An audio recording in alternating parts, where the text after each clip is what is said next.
What if you could step back in time and talk with some of Kansas City's most historic figures? The innovators and achievers who left their mark on our town, on our nation. What would you ask if you could meet the past? This week, Crosby chats with Missouri's favorite humorist, Mark Twain, who regales us with tales of life on the Mississippi, of his travels abroad, and of his most beloved characters, Tom Sawyer and Huck Finn.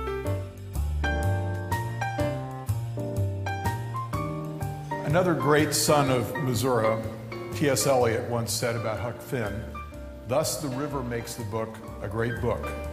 Mark Twain is a native, and the river god is his god." And so we said to Mark Twain, if you're ever on the river near Kansas City, drop in. Ladies and gentlemen, Mark Twain.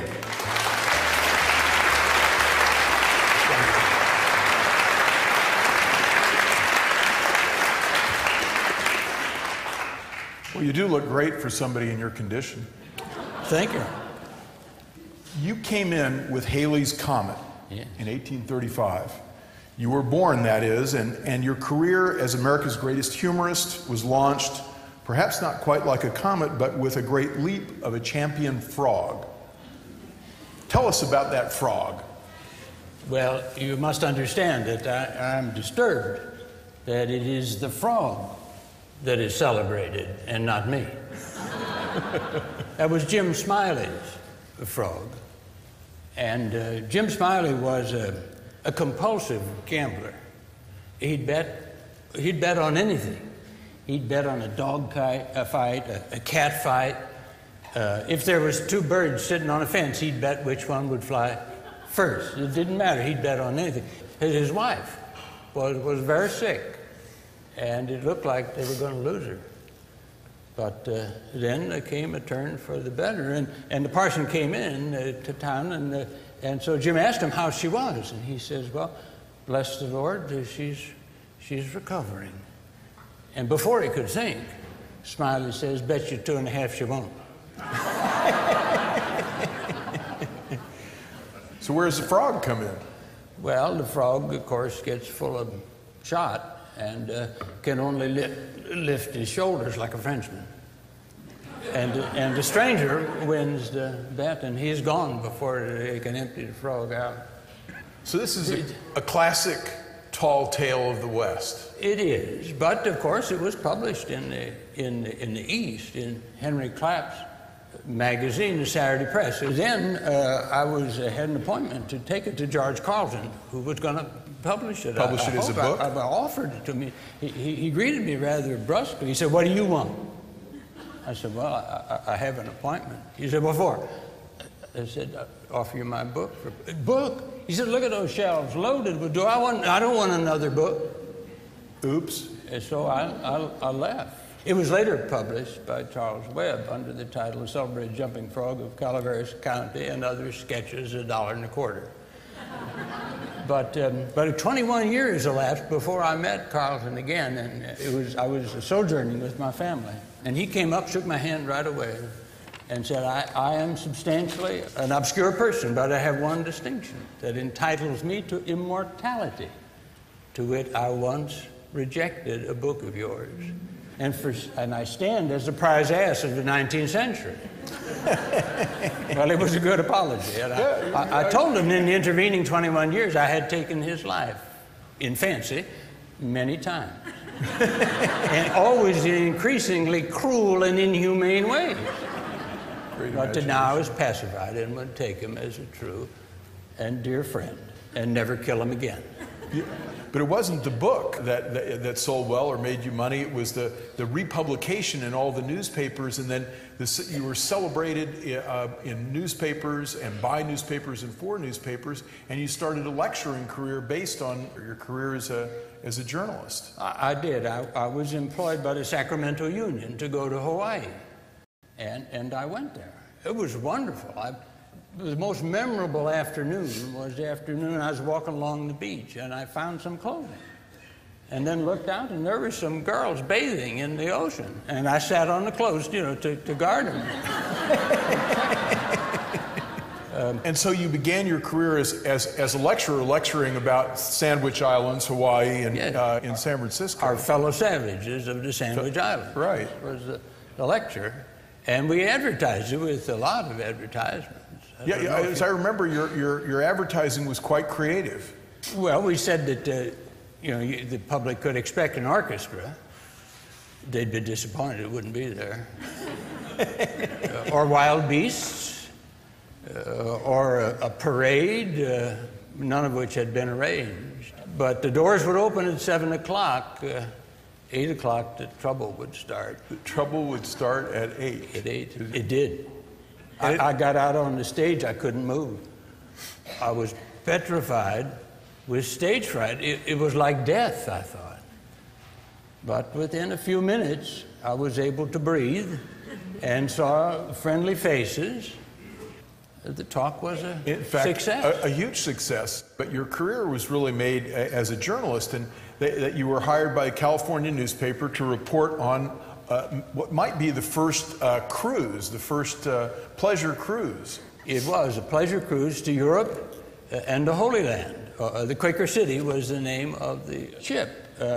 And it was populated by parishioners at Reverend Henry Ward Beecher's Brooklyn Parish. It wasn't lively enough for an excursion, but it would have made a dandy funeral procession. There was nothing to do but talk devotion and dominoes and slander. Sounds pretty exciting. It was. And you go to Spain, you go to Paris, you go to Rome. What did you see? Well, in Rome, there was Michelangelo everywhere. We saw evidence of his sculpture, his architecture. We had Michelangelo for breakfast. We had Michelangelo for lunch. We had Michelangelo for dinner. We were told that he had died. And we were sorrowful. But after breakfast, lunch, and dinner for days, our only regret was we didn't see him do it. So you take this tour to Europe and the Holy Land, and you write dispatches back to the newspaper, and these get your name known even further, and so you're offered a deal to publish a book called Innocents Abroad. Innocents Abroad, right. Right. And Elisha Bliss, is that right? Is going to publish the book. Right. And he offered me 7% royalties and cheated me handsome at the same time. Well, yeah, but taking the royalty turned out to be a pretty good idea because the book sold. Oh, it sold over 100,000 copies almost immediately, and continued to do well long into my career. Which made it up to that point perhaps the second best-selling book in American history after Harriet Beecher Stowe's Uncle Tom's Cabin. Oh, my neighbor. Your neighbor, Harriet Beecher Stowe, across in the Hartford. the back fence. Your beloved wife, Olivia Langdon Clemens, you were really introduced to her on that trip through a photograph, Charlie. Charlie showed me a locket of his sister, Livy, in the Bay of Smyrna. And I fell in love with her immediately. When I came back, we had our first outing together, our first date, to hear Charles Dickens read at Steinway Hall. The whole family came along. In New York City? In New York City, oh yes. And then it wasn't too long after that I courted her and told her I loved her and asked her if she'd marry me. No, she said, which was good. It showed she's brought up well. But I asked her again a few days later, and she admitted that she loved me. But she was sorry and hoped it'd pass away. So we were married. If I understand correctly, you had to make some pledges to Livy. You pledged to give up tobacco, you pledged to give up drink, you pledged to give up swearing, and you also were going to become a prayerful converted Christian. That's right. And the first three I didn't have too much trouble with. It was the religious part, but we established a home and had piety and devotions read the Bible. One night, Livy arranged a wonderful, wonderful meal. And I said, oh, Livy, after a dinner like that, who needs a cigar? Let's just have another chapter of Deuteronomy.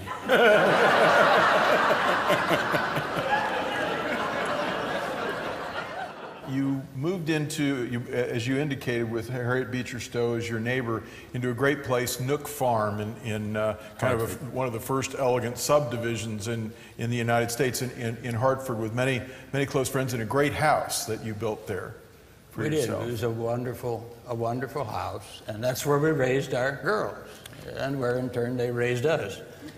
And you had great friends, the Twitchells and the Beechers and the Stowes, but also Charles Dudley Warner, who you wrote a book with. And his wife, Susan. And that's right. The Warners came to dinner one night, and after dinner we went to the parlor, and the wives were talking about the novels that they found entertaining.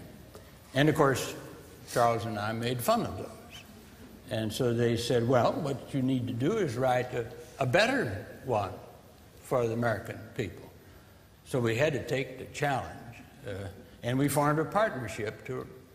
Neither one of us had written a work of fiction before. Charles called it our novel experiment. And the book was called? The Gilded Age. The Gilded Age, which named the age. We now know the age as the Gilded Age. It did. I think we can summarize the whole book in one or two sentences that's in the book.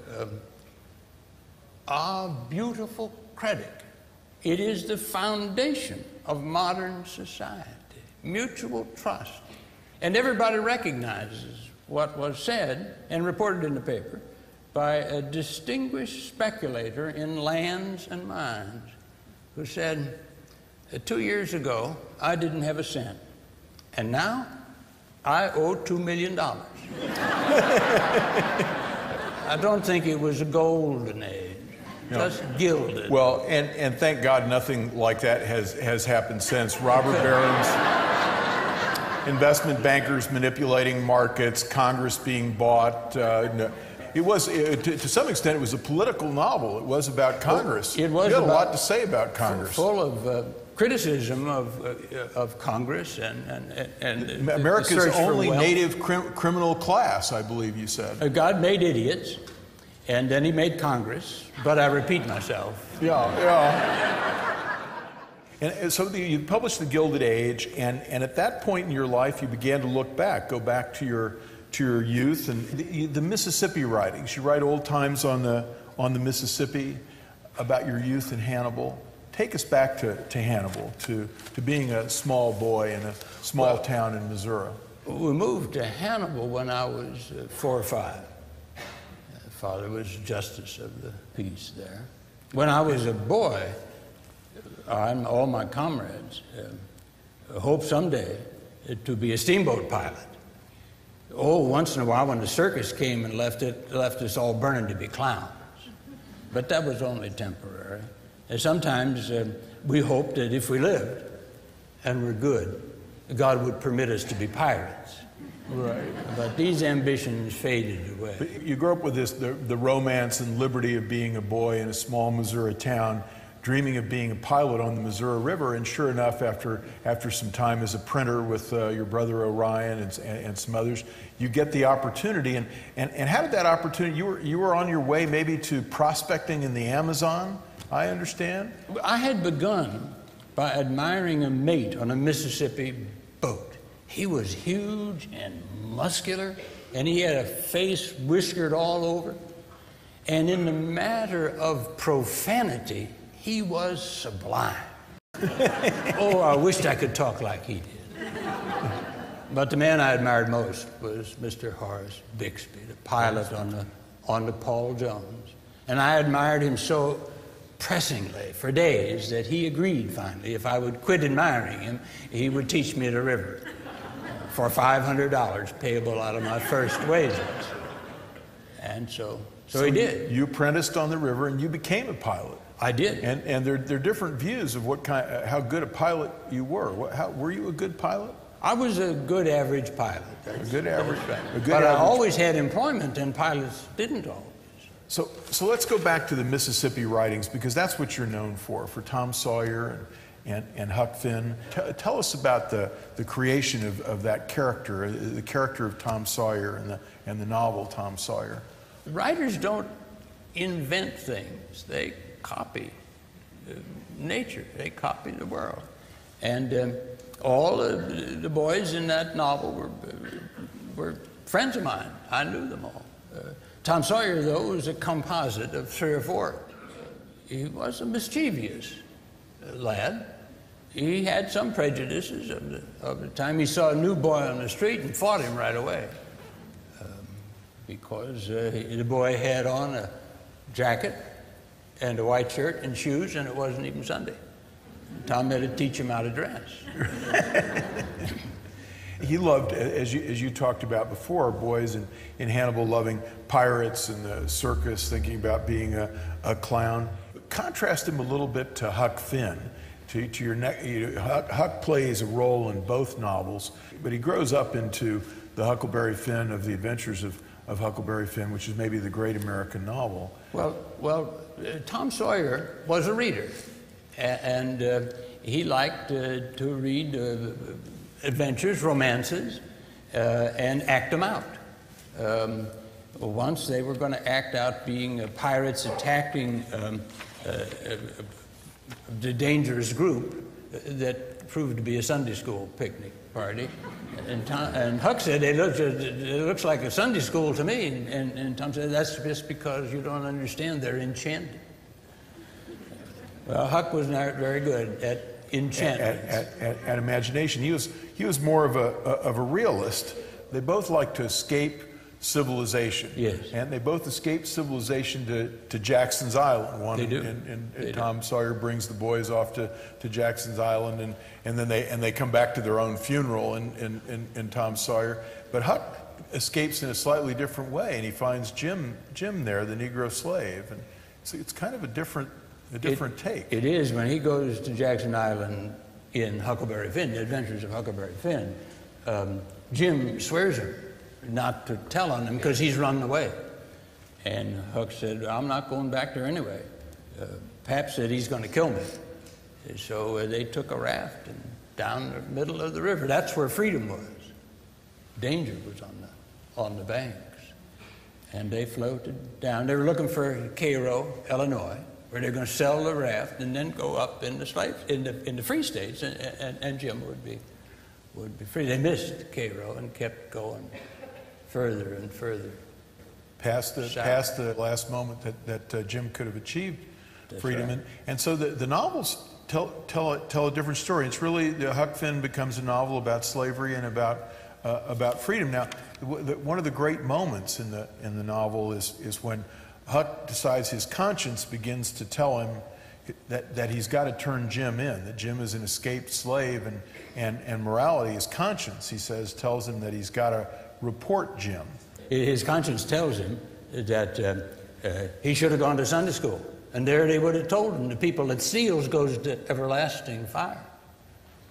Huck said it made me shiver. It made me get down and kneel and pray.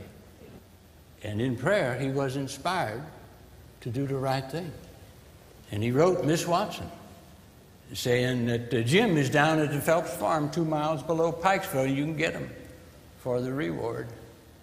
He said, I felt so clean and good. How close I come to being lost and going to hell. Then he said, I got to thinking about Jim floating down on the raft with me, singing, laughing, talking to me, how he always called me honey, how he said I was his best friend and the only friend that he had in the world. And I see that letter, and I pick it up and I hold it in my hand, and my hand began to tremble because I know that I got to decide betwixt two things forever.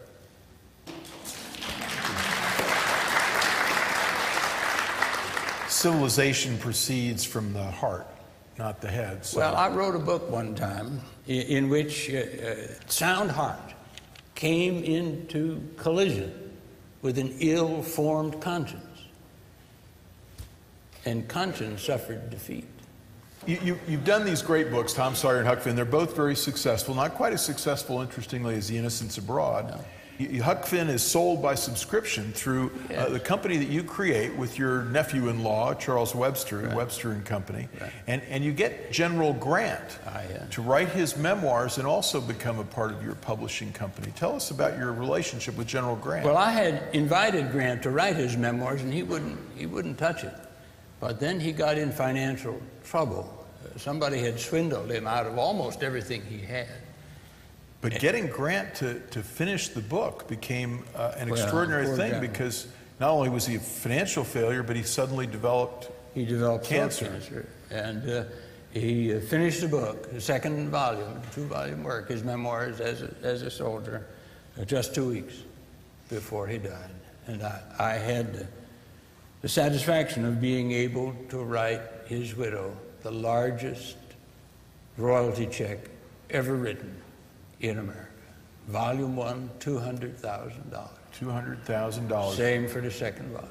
Yeah, it didn't ultimately succeed. You were going to follow up General Grant's memoirs with a biography of the Pope, and you thought every Catholic in America would buy one. Yeah, Leo XIII, the reigning Pope. What Catholic in the world wouldn't want to read the biography? I hired an Irish Monsignor to write the book. We published it in large quantity. I don't know whether Catholics read or not, but they didn't read that book, and we lost.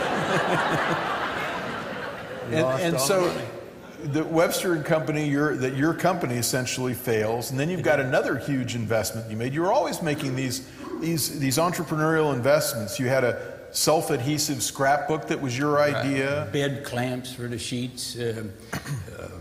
History board game, yes, with Mark Twain's memory book that would teach you how to play the game. Plasman. I invested in all kinds of things, and I have come to the conclusion there are 2 times when a person should not speculate in the market. One is when he can't afford it, and the other is when he can. So the ultimate result of this is, though you are the best-selling writer perhaps in history up to that point, you have to take bankruptcy. I do. My good friend Henry Rogers, he one of the principals in Standard Oil with John D. Rockefeller. Yes, and he arranged so that my creditors would have to take 50 cents on the dollar. I thought that was really good. Livy hated it. She said, "We will pay 100 cents on every dollar." You did something that took you away from the United States to be able to do that. Well, Livy and Clara and your daughter Clara went around the world on a lecture tour, and I then wrote Following the Equator. And I think Livy's happiest day was when we got the last letter from Rogers saying that all our bills had been paid. As you're doing this, other troubles came to you. Your oldest daughter, Susie, while you were abroad, died of meningitis. That's right. I don't know how people survive. And Livy herself. Livy died in Florence. And then Jean in 1909. On Christmas Eve, Jean died of an epileptic seizure. Your writings towards the end of your life, Mysterious Stranger and others, get darker, it seems. And is this the result of your experience, the terrible things that happen in your family, your anti-imperialist writings to a person sitting in darkness? I'm not angry at what happened to my family, though I'm saddened by it. What makes me angry is the damned human race. You also write, it seems to me maybe you had Livy in mind to some extent. Your last great big novel was about Joan of Arc. But Joan was also based, and maybe more so, on Susie, our daughter. There never was a character like Joan of Arc, a 17-year-old woman, commander-in-chief of the nation's armies. You said about Joan of Arc, and maybe about Susie, you would say this, a great soul with a great purpose can overcome any infirmity. And so there, at the end of your life, there's this dialogue, if you will, between heaven and hell. Right. Well, heaven for climate, and hell for society. Did you come to terms with the damned human race? Oh, I suppose so. I defended the race. Man's the only animal that blushes or needs to, and that's true. But I also wrote that we should not be too hard on man. Must remember that Adam was made on the 6th day, at the end of the week's work, when God was tired. Man was not consulted in the creation of his temperament and character. Well, ladies and gentlemen, we've spent tonight trying to civilize Mark Twain, and we haven't succeeded. Thank God. And so I'd like you all to say thank you to America's greatest humorist, Missouri's own Mark Twain.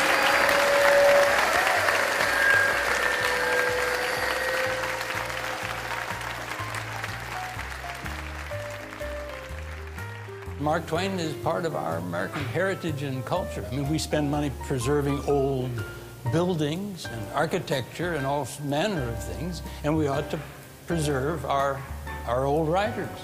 There was a big applause tonight when Crosby Kemper said that thank goodness we don't have a Gilded Age anymore. Everybody knew we're living in the Gilded Age, and that book has been read recently precisely for that reason. It's current, it's topical.